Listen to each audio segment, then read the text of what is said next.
फणीश्वरनाथ रेणु की लिखी कहानी संबदिया गतांक से आगे। हम आपको लिए चल रहे हैं फणीश्वरनाथ की लिखी कहानी संबदिया की तरफ। संबदिया में हमने जाना था कि बड़ी बहुरिया ने हरगोविंद को बुलाकर उसे अपने मायके भेजने के लिए संदेशा दिया था, संवाद दिया था।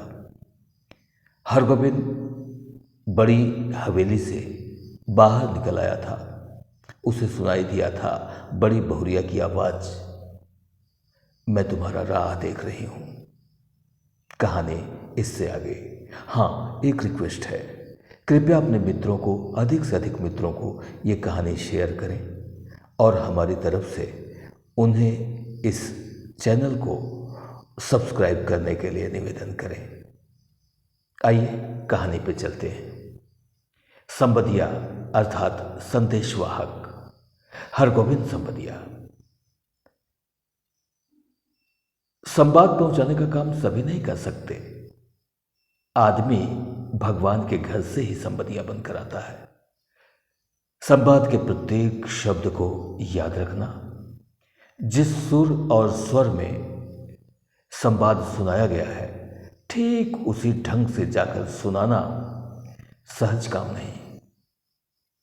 गांव के लोगों की गलत धारणा है कि निठल्ला, कामचोर और पेटू आदमी ही संबदिया का काम करता है।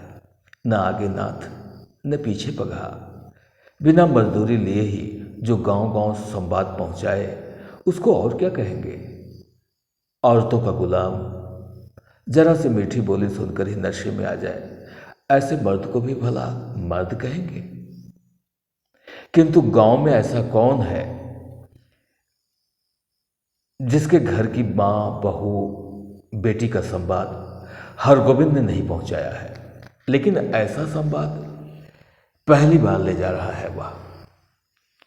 गाड़ी पर सवार होते ही हरगोविंद को पुराने दिनों और संवादों की याद आने लगी। एक करुण गीत की भूली हुई कड़ी फिर उसके कानों के पास गूंजने लगी। पैया पड़ू दाढ़ी धरू भैया रे संबदिया, हमरो संवाद ले ले जाहू रे संबदिया, हमरो संवाद ले ले जाहू रे संबदिया। बड़ी बहुरिया के संवाद का प्रत्येक शब्द उसके मन में कांटे की तरह चुभ रहा है। किसके भरोसे यहां रहूंगी।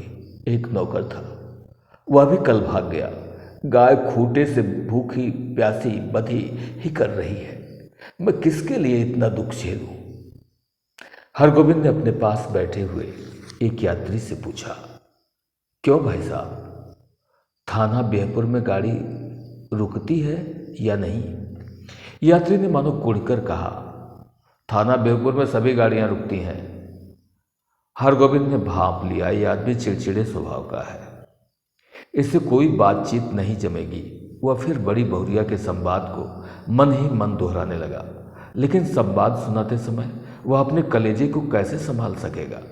बड़ी बहुरिया संवाद कहते समय जहां जहां रोई है वहां वह भी रोएगा।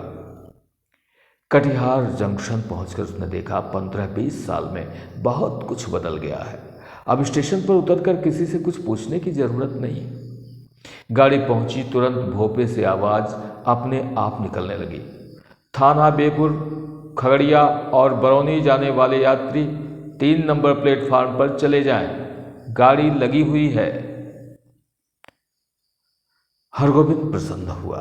कटिहार पहुंचने के बाद ही मालूम होता है कि सचमुच सुराज हुआ है। इसके पहले कटिहार पहुंचकर किस गाड़ी में चढ़ें और किधर जाएं, इस पूछताछ में ही कितनी बार उसकी गाड़ी छूट गई है। गाड़ी बदलने के बाद फिर बड़ी बहुरिया का करुण मुखड़ा उसकी आंखों के सामने उभर आया। हरगोविंद भाई, माँ से कहना भगवान ने आंखें फेर ली, लेकिन मेरी माँ तो है। किस लिए, किस लिए मैं बथुआ साग खाकर कब तक जीऊं। थाना बेहपुर स्टेशन पर जब गाड़ी पहुंची तो हरगोविंद का जी भारी हो गया। इसके पहले भी कई भला बुरा संवाद लेकर वो इस गांव में आया है। कभी ऐसा नहीं हुआ उसके पैर गांव की ओर बढ़ ही नहीं रहे थे। इसी पगडंडी से बड़ी बहुरिया अपने मैके से लौट आएगी, गांव छोड़कर चली जाएगी, फिर कभी नहीं आएगी। हरगोविंद का मन कलपने लगा। तब गांव में क्या रह जाएगा? गांव की लक्ष्मी ही गांव छोड़कर चली आवेगी। किस मुंह से वह ऐसा संवाद सुनाएगा? कैसे कहेगा कि बड़ी बहुरिया बथुआ साग खाकर गुजर कर रही है? सुनने वाले हरगोविंद के गांव का नाम लेकर थूकेंगे। कैसा गांव है जहां लक्ष्मी जैसी बहुरिया दुख भोग रही है। अनिच्छापूर्वक हरगोविंद ने गांव में प्रवेश किया। हरगोविंद को देखते ही गांव के लोगों ने पहचान लिया। जलालगढ़ गांव का संबदिया आया है, न जाने क्या संवाद लेकर आया है। राम राम भाई, कहो कुशल समाचार ठीक है ना? राम राम भैया जी, भगवान की दया से आनंदी है। अरे उधर पानी बूंदा पड़ा है। बड़ी बहुरिया के बड़े भाई ने पहले हरगोविंद को नहीं पहचाना। हरगोविंद ने अपना परिचय दिया तो उन्होंने सबसे पहले अपने बहन का समाचार पूछा, दीदी कैसी है? भगवान की दया से सब राजी खुशी हैं। मुंह हाथ धोने के बाद हरगोविंद की बुलाहट आंगन में हुई। अब हरगोविंद कांपने लगा, उसका कलेजा धड़कने लगा। ऐसा तो कभी नहीं हुआ। बड़ी बहुरिया की छलछलाई हुई आंखें, सिसकियों से भरा हुआ संवाद। उसने बड़ी बहुरिया की बूढ़ी माता को पांव लागी की। बूढ़ी माता ने पूछा, कहो बेटा क्या समाचार है? माँ जी, आपके आशीर्वाद से सब ठीक है। कोई संवाद? संवाद? जी संवाद तो कोई नहीं। मैं कल सिरसिया गांव आया था तो सोचा कि एक बार चलकर आप लोगों का दर्शन कर लूं। बूढ़ी माता हरगोविंद की बात सुन कुछ उदास सी हो गई। तो तुम कोई संवाद लेकर नहीं आए हो? जी नहीं, कोई संवाद नहीं। ऐसे बड़ी बहुरिया ने कहा है कि यदि छुट्टी हुई तो दशहरा के समय गंगा जी के मेले में आकर माँ से भेंट मुलाकात कर जाऊंगी। बूढ़ी माता चुप रही। हरगोविंद बोला, छुट्टी कैसे मिले? सारी गृहस्थी बड़ी बहुरिया के ऊपर ही है। बूढ़ी माता बोली, मैं तो बबुआ से कह रही थी कि जाकर दीदी को लिवा लाओ, यहीं रहेगी। वहाँ अब क्या रह गया है? जमीन जायदाद तो सब चली ही गई। तीनों देवर अब शहर में जाकर बस गए हैं। कोई खोज खबर भी नहीं लेते। मेरी बेटी अकेली। नहीं माता जी, जमीन जायदाद अभी भी कुछ कम नहीं है। जो है वही बहुत है। टूट भी गई है तो आखिर बड़ी हवेली ही है, सवांग नहीं है। ये बात ठीक है, मगर बड़ी बहुरिया का तो सारा गांव ही परिवार है। हमारे गांव की लक्ष्मी है बड़ी बहुरिया। गांव की लक्ष्मी गांव को छोड़कर शहर कैसे जाएगी? यूँ देवर लोग बार बार आकर ले जाने की जिद करते हैं। बूढ़ी माता ने अपने हाथ हरगोविंद को जलपान ला कर दिया। पहले थोड़ा जलपान कर लो बबुआ। जलपान करते समय हरगोविंद को लगा बड़ी बहुरिया दालान पर बैठी उसकी राह देख रही है, भूखी प्यासी। रात में भोजन करते समय भी बड़ी बहुरिया मानो सामने आकर बैठ गई। कर्ज उधार अब कोई देते नहीं। एक पेट तो कुत्ता भी पालता है, लेकिन मैं माँ से कहना। हरगोविंद ने थाली की ओर देखा। दाल भात, 3 किस्म की भाजी, घी, पापड़, अचार। बड़ी बहुरिया साग उबाल कर खा रही होंगी। बूढ़ी माता ने कहा, क्यों बबुआ, खाते क्यों नहीं? माँ जी, पेट भर जलपान जो कर लिया है। अरे जवान आदमी तो 5 बार जलपान करके भी 1 थाल भात खाता है। हरगोविंद ने कुछ नहीं खाया नहीं गया। संबदिया डर कर खाता है और अभर कर सोता है, किंतु हरगोविंद को नींद नहीं आ रही है। ये उसने क्या किया, क्या कर दिया? वो किस लिए आया था? वो झूठ क्यों बोला? नहीं, सुबह उठते ही वह बूढ़ी माता को बड़ी बहुरिया का सही संवाद सुना देगा, अक्षर अक्षर। माँ जी, आपकी इकलौती बेटी बहुत कष्ट में है। आज ही किसी को भेजकर बुलवा लीजिए, नहीं तो वह सचमुच कुछ कर बैठेगी। आखिर किसके लिए वह इतना सहेगी? बड़ी बहुरिया ने कहा है, भाभी के बच्चों के जूठन खाकर वह एक कोने में पड़ी रहेगी। रात भर हरगोविंद को नींद नहीं आई। आंखों के सामने बड़ी बहुरिया बैठी रही, सिसकती, आंसू पोंछती हुई। सुबह उठकर उसने दिल को कड़ा किया। वह संबदिया है, उसका काम है सही सही संवाद पहुंचाना। वह बड़ी बहुरिया का संवाद सुनाने के लिए बूढ़ी माता के पास जा बैठा। बूढ़ी माता ने पूछा, क्या है बबुआ, कुछ कहोगे? माँ जी, मुझे इसी गाड़ी से वापस जाना होगा, कई दिन हो गए। अरे इतनी जल्दी क्या है, एक आध दिन रहकर मेहमानी कर लो। नहीं माँ जी, इस बार आज्ञा दीजिए, दशहरा में मैं भी बड़ी बहुरिया के साथ आऊँगा, तब डट कर 15 दिनों तक मेहमानी करूँगा। बूढ़ी माता बोली, ऐसी जल्दी थी तो आए ही क्यों? सोचा था बिटिया के लिए दही चूड़ा भेजूंगी। सो दही तो नहीं हो सकेगा आज, थोड़ा चूड़ा है बासमती धान का, लेते जाओ। चूड़ा की पोटली बगल में लेकर हरगोविंद आंगन से निकला तो बड़ी बहुरिया के बड़े भाई ने पूछा, क्यों भाई, राह खर्च तो है ना?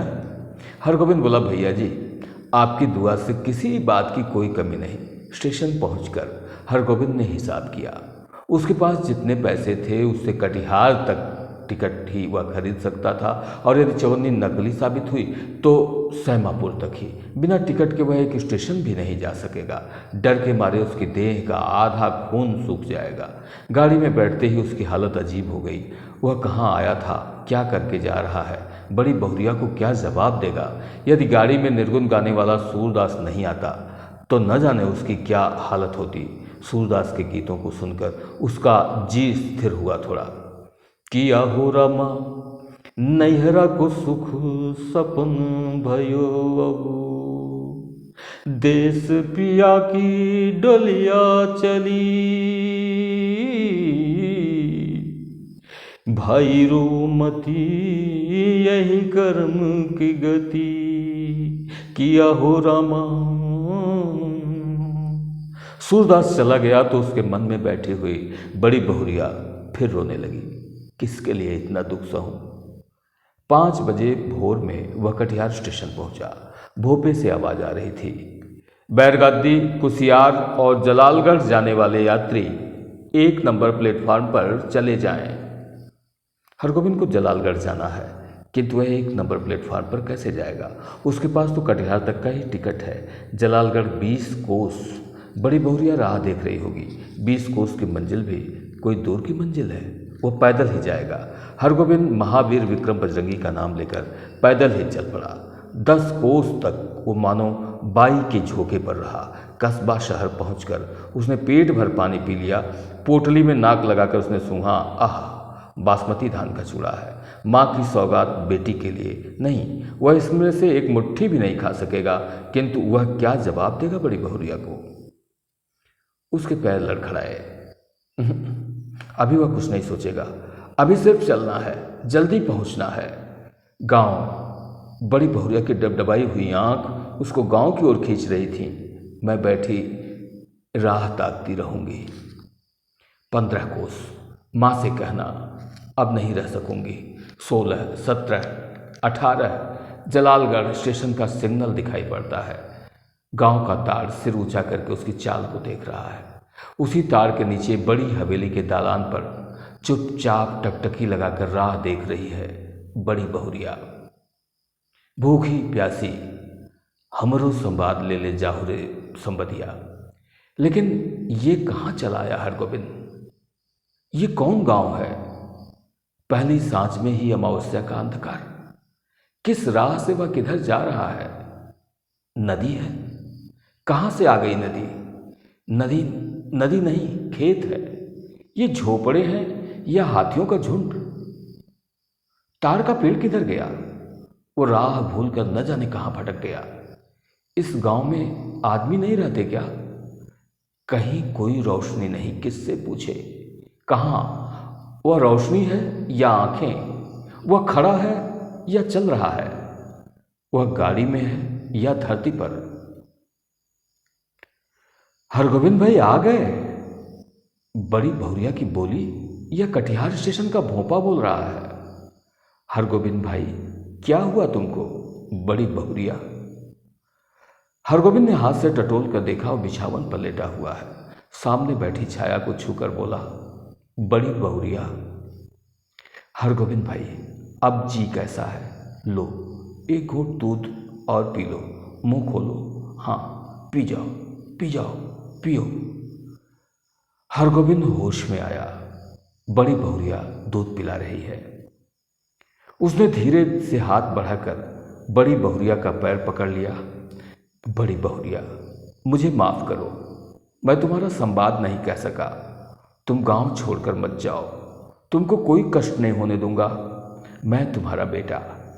बड़ी बहुरिया, तुम मेरी माँ, सारे गांव की माँ हो। मैं अब निठल्ला बैठे नहीं रहूँगा, तुम्हारा सब काम करूँगा। बोलो बड़ी माँ, तुम गांव छोड़कर चली तो नहीं जाओगी? बोलो। बड़ी बहुरिया गर्म दूध में एक मुट्ठी बासमती चूड़ा डालकर मसकने लगी। संवाद भेजने के बाद से ही वह अपनी गलती पर पछता रही थी। आप सुन रहे थे फणीश्वर नाथ रेणु की कहानी संबदिया। साथियों, हम अगली कहानी आपको सुनाएंगे सच्चिदानंद हीरानंद वात्स्यायन अज्ञेय की। तो सब्सक्राइब कर लीजिए हमारा चैनल, जिससे आपको ये संदेश पहले मिले। नमस्कार।